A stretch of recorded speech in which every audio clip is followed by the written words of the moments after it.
Thank you for attending this presentation. In this communication, we'll implement an INN model to predict the notch-band frequency of an ultra-wideband antenna. This communication is part of the third International Conference on Smart Applications and Data Analysis for Smart Cyber Physical Systems 2020. The plan of this presentation is as follows.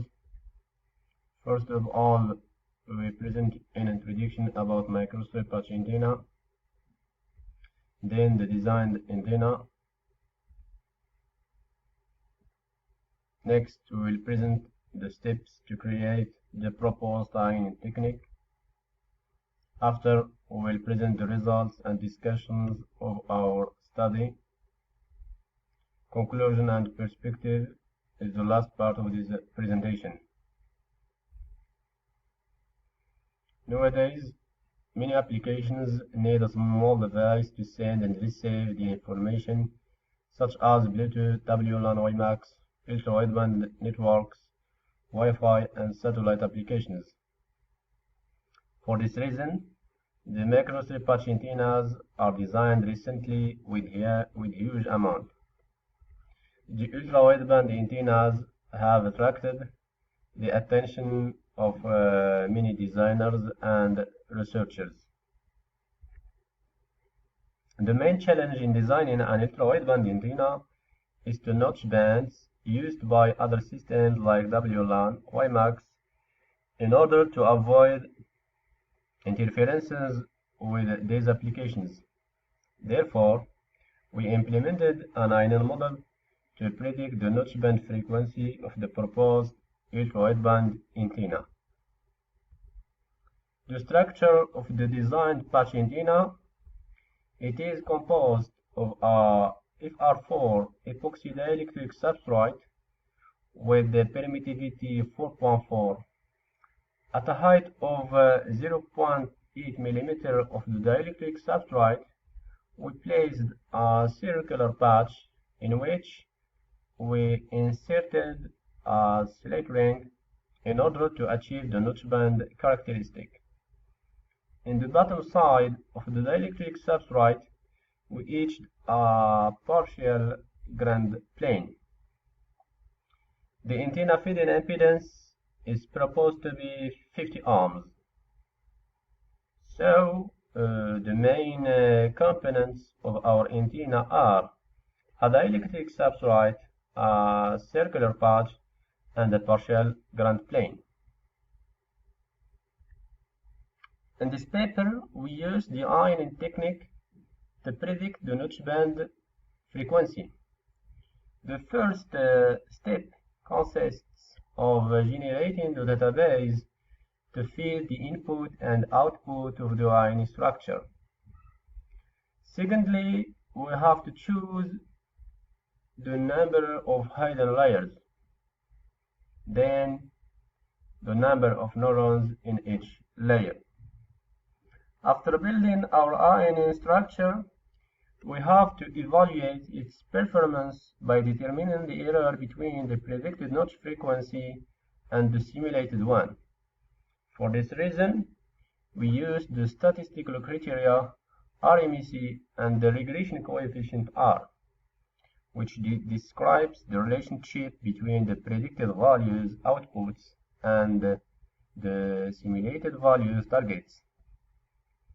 The last step consists of testing the INN structure. So, the choice of the INN input is based on the effect of these parameters on the notch band frequency formulated by the given equation. It is clear that the notch frequency depends on the parameters of the slit ring and the effective dielectric substrate.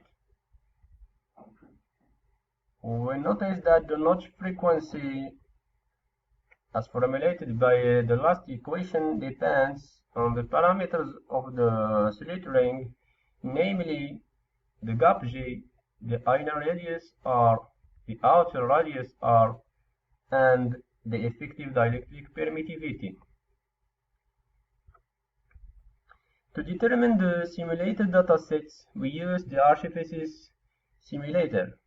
A number of 360 datasets are collected by varying the dimensions of the slit ring and observing the notch band frequency, which corresponds to a voltage standing wave ratio of VSWR greater than 2.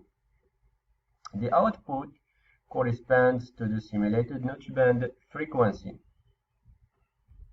By varying the number of hidden layers from 1 to 4 and observing the RMSE criteria, we can conclude that the ion structure is performed with one hidden layer, since the RMSE presents minimal value with one hidden layer in the training and the testing phases. By the same procedure, the suitable number of neurons is 13. Among the training algorithms like resilient backpropagation, scale conjugate gradient, one-step secant, and level Bergmarker, we have to determine the appropriate one. The obtained results show that the level Bergmarker algorithm presents the lowest RMSE value, and then it seems more appropriate for our model with the structure 431. So the proposed INE structure is as follows. It consists of 4 input neurons, namely the dimensions of the slit ring and the dielectric permittivity, while the output consists of the notch band frequency. As we can see, the proposed INE structure presents good regression coefficient of almost 0.99 between the output result and the desired one. The simulated reflection coefficient in archvices and CST electromagnetic simulators shows a notch band from 5.1 GHz to 6 GHz. This feature will limit interference with applications such as WLAN, IEEE, and UpperLAN operating in the 5.15 to 5.82 GHz band. As a conclusion and perspective, through this work, we established an INE structure 431 with the appropriate parameters in terms of number of hidden layers, number of neurons in each layer, and training algorithm. We applied the built-in technique to predict the notch band frequency of the proposed ultra-wideband antenna. The accuracy of the proposed INE structure in terms of RMSE and regression coefficient is good. As a perspective, we desire to fabricate the proposed antenna to realize a comparison between the measured notch frequency, the simulated frequency, and the predicted one. The end of this presentation. Thank you very much.